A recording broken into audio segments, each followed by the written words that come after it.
ऑलचिकी सेचेद तालमा YouTube channel पहाटा खन सानाम को गे CIBIL जोहार लिंग चाला पे कना जहां के ऑलचिकी बन चेद अका ओना मा आडी नापाय गे आर जहां के ऑलचिकी बांग बन चेद अका उनको बखरा गे नोआ वीडियो दो तैयार अकाना नोडे माचेद गोंके तकिन हो सेटेर बिना किना आदो मा इनखान चेदो ताबन पे सानाम को गे तो अपन बुगी तहे कते के बन सेटेर कना तेन आरो नोय हा दोहड़ा ते बन नपाम कना माड़ा रे मेन होय लेना रोनोड़ गलमारा कथा इनखान रोनोड़ वीडियो को तेहन दबन एतहबे मा तबे बन एतहब लगे बड़ाय गया बन अब तो पुइलु बन रोड़ का आदो ना रोड़ के नितो दो उका बन मेता ओना के बन आजम को लगे रोड़ तो बन मेनोगो कना मन रे तारको कान ऐकु कान अय मेनेक ऐकुते मोचाते आड़ांग साड़े होचोगे हुयुक कना रोड़ मिद कथा ते लई गानोआ मन रे उठ पुटक कान कथा गे फोटेल होचोगे हुयुक कना रोड़ आदो नोडे तो उका लेका रोड़ दो इन जुदी नोडे मिटंग अयतिन लैया आदो मने में आमेम दुड़ुब अकाना आदो नोआ कथा दो रोड़ दो तायमोक कना मेनखान आमा मन भितरी रे अयतेम ऐकौया जे उनी दुड़ुब अकाना मेनते आदो ओनागे रोड़ दो बन तायमया मेनखान आम दम ऐकौया माना तो बेना तो आमेम रोड़ा ओनागे रोड़ दो बन मेता कना इना तायम आदो रोड़ उनका तेबन रोड़े कना और पारसी पारसी का बन मेता कना मोचारे आड़ांग साड़े गे जहां बन फोटेल होचोय दो ओनागे पारसी दो मिद कथा ते लई गानोआ रोड़ गे पारसी कान ताबोना आदो इना तायम बन हिजुआ रोनोड़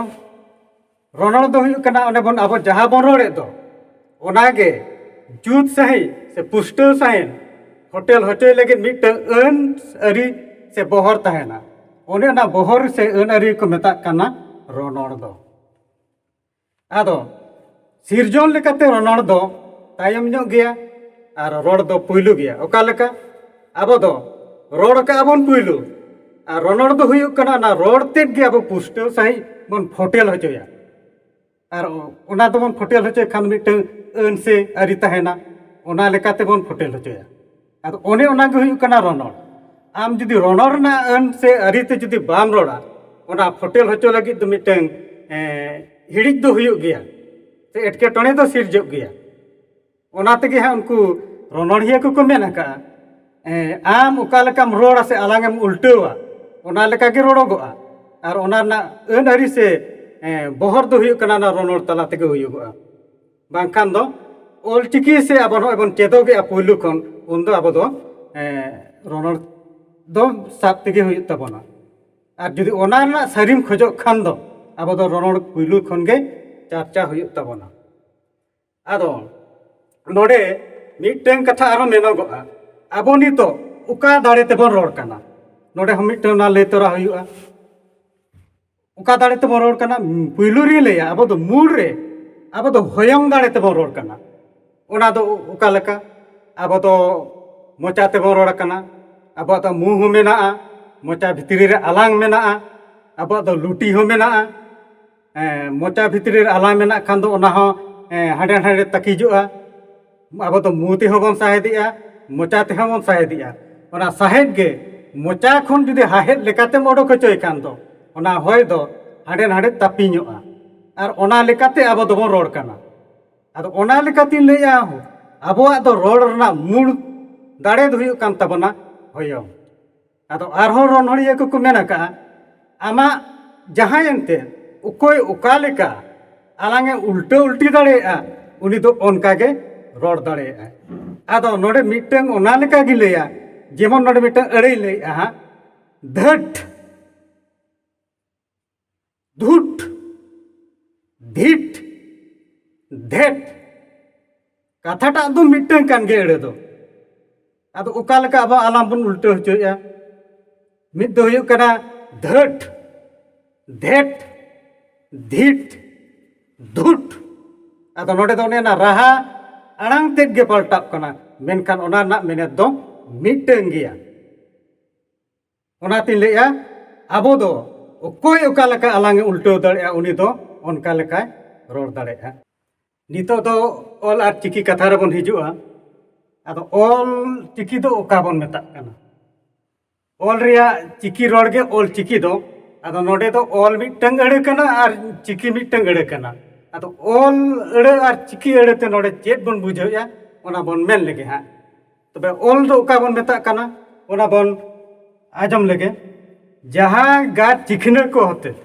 जहां हो बांग आजम हंचो कते मेद सुमुंग ते नेल कते मने मने ते रोड को बड़ा जम रिया गात चिखने के ऑल कान तबना और हम जिके मेने कना जहां गात चिखने को जहां हो बांग आजम हंचो कते मेद सुमुंग ते नेल कते मने मने ते रोड को बड़ा जम ते गात चिखने के ऑल कान तबना और नितो दो चिकी बन आजम लगे जहां गात चिखने को होते ते ऑल नुतुमो कान दो ओने ओनागे कान तबना चिकी दो नितो दो गुरु गमके ओका लेका रे ऑल चिकी ओडोंका से बनाव का ओनागे बन आजम लगे रोड खन गे ऑल चिकी दो ओडोक कना मेन दो ओका जिनिस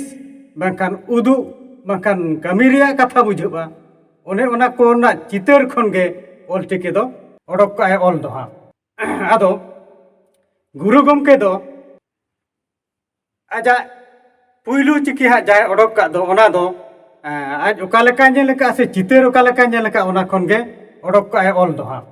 आदो गुरु गमके दो आज जखने पढ़ा वक्ते बहरदा एमई स्कूल रे उन वक्ते रे ओडे आको मिटन दाका चंदाय ताहया ओडे दाका चंदाय उनी दो कोंदा गे ताहया उनी कोंदा टेम खन किछु चिकी दोय हताव का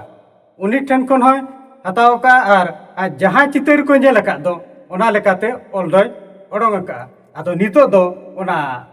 ओका लेका रे ओले ओडोक का ओना गेबन आजमा गुरु गमके पुइलू ते दो आज दो नोय हा नोडे बन नेल नामेआ लो ला ली लू ले और लू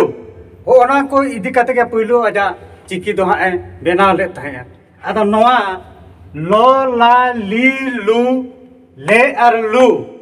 नोआ तो अड़े को कना ना अड़े को रेना नोय जे लो रेना ओ ते रहा रांग ओल कना ना तो आ कना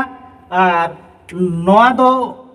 ई कना ना तो उ कना और ना तो ए और ना तो उ कना हो ओना को गे ना मुचे ना रहा ते ने मेना का ओना रहा लेकाते ओना चिकी को दो जे नोय मेना ओ आ ई उ ए और उ ओना को के पुइलू ते दोय ओडोंग का आदो नितो तो नोना चिकी को ओका लेका रे ओडोक का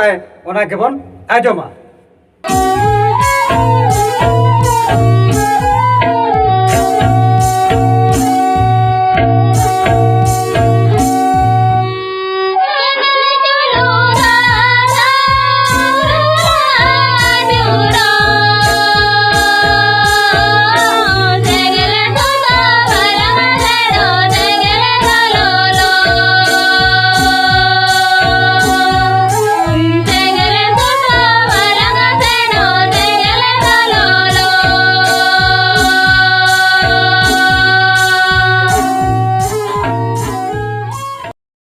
नोय जहां नितो सेरेंज बन आजम के दो ओना दो